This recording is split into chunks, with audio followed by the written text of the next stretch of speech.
Yun, hello. Nandito ulit tayo.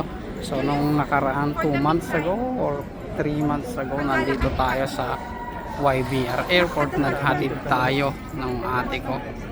Ngayon naman, yung mga pamangkin ko at saka yung mother kong pauwi ng Pilipinas. So, nandito ulit tayo sa YBR.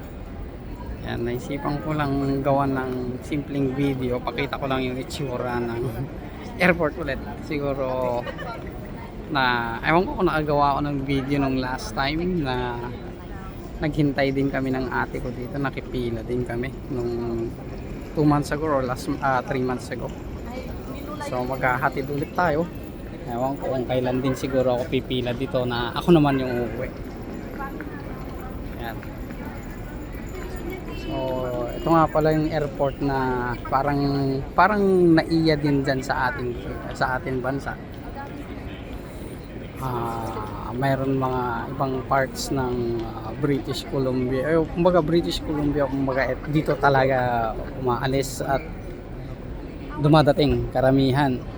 Yung isa is nasa Abbotsford na international airport, pero usually talagang dito ang bagsak ng mga bagsak na aeroplano.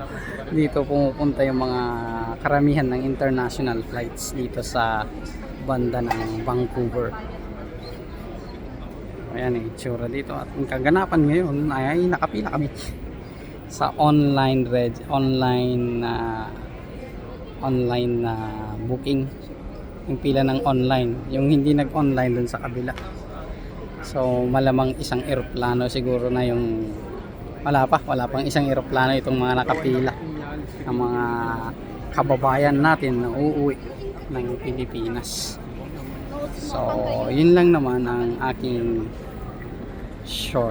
hindi naman matawag na short, yun lang ang video natin. So ngayon is March 16 namin dito. So ang dating ng mga relatives ko dyan is March 17 na yata ng umaga. So ang flight nila is 11 ng gabi, umaga na sila dadating dyan the next day. Okay, maraming salamat sa panonood.